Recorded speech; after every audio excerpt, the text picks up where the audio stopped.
यह घटना है बिहार के एक छोटे से गांव धूसरपुर की, जो जंगल के किनारे बसा हुआ था। गांव में रोशनी का नामो निशान नहीं था, बस कभी कभी चांदनी रातों में ही कुछ दिख जाता। लेकिन उस दिन चांद भी मानो किसी डर से छुप गया था। रात थी, गहरी अंधेरी, ना चांद ना तारे, बस सन्नाटा और दूर जंगल से आती एक अजीब सी सीटी की आवाज। विक्रम, गांव का एक 24 साल का युवक, उस रात खेत से देर से लौटा। रास्ते में उसकी साइकिल की चेन उतर गई और वो जंगल के किनारे खड़ा होकर उसे ठीक करने लगा। तभी छप छप जैसे कोई नंगे पैर कीचड़ में चल रहा हो। विक्रम ने टॉर्च जलाई, लेकिन टॉर्च छपकते ही बंद हो गई। वह घबराया। कौन है? कोई जवाब नहीं, बस वही आवाज, छप छप। अब वो आवाज उसके करीब आ रही थी। वह चेन छोड़कर भागने ही वाला था कि किसी ने उसके कंधे पर हाथ रख दिया। उसने पलटकर देखा, एक औरत खड़ी थी। लंबे खुले बाल, गीले पैर और आंखें बिना पलकें झपकाए बस उसे घूर रही थी। भैया, घर तक छोड़ दोगे? उसने धीमे से कहा। विक्रम डर के मारे कुछ बोल नहीं पाया, लेकिन जैसे ही उसने पीछे मुड़कर देखा, उसकी साइकिल अब ठीक खड़ी थी, जैसे किसी ने चेन खुद ही ठीक कर दी हो। चढ़ो, उसने कांपती आवाज में कहा। औरत पीछे बैठ गई, पर विक्रम को कुछ अजीब सा लगा।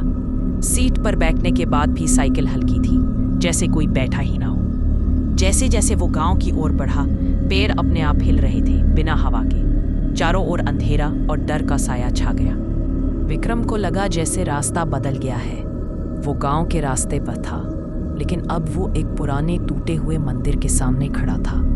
रुको, उस औरत ने कहा। विक्रम ने पीछे देखा, वहां कोई नहीं था। सीट खाली थी, लेकिन फिर मंदिर के अंदर से वही औरत निकलती दिखाई दी। अब की बार उसका चेहरा खून से भरा था। मुझे छोड़कर आए थे, अब वापस क्यों आए? वो चिल्लाई। अचानक सब कुछ साफ हो गया। विक्रम ने 2 साल पहले इसी मंदिर के पास एक लड़की को मारा था। वो लड़की उसी की प्रेमिका थी, जिससे वो शादी का वादा कर चुका था। लेकिन जब उसे पता चला कि वह गर्भवती है, तो विक्रम ने समाज के डर से उसे मार डाला और उसकी लाश मंदिर के पास जंगल में फेंक दी। वो औरत वही थी, राधा। राधा की आत्मा ने विक्रम को फिर उसी जगह लाकर खड़ा कर दिया। तेरा गुनाह अब याद है? विक्रम जमीन पर गिर पड़ा। माफ कर दो, मुझे नहीं पता था, मैं डर गया था, जैसे मैं डर गई थी उस रात। उसकी आवाज गूंज रही थी, मंदिर की दीवारों से, हवाओं से, पेड़ों से। राधा अब हवा में उठ रही थी, उसकी आंखों से आग निकल रही थी। पीछे से सैकड़ों और औरतों की परछाइयां निकल आईं, शायद उन सभी की जो कभी धोखे से मारी गई थी। विक्रम चीख रहा था, भागने की कोशिश कर रहा था, लेकिन उसके पैर जमीन में धंसने लगे, जैसे धरती ही उसे निगल रही हो। राधा बोली, अंधेरी रातें इंसान के पाप छुपा सकती हैं, लेकिन आत्माओं की नजर से नहीं। एक तेज चीख हुई और फिर सब शांत। अगली सुबह गांव वालों को मंदिर के पास विक्रम की साइकिल पड़ी मिली, लेकिन विक्रम कहीं नहीं था।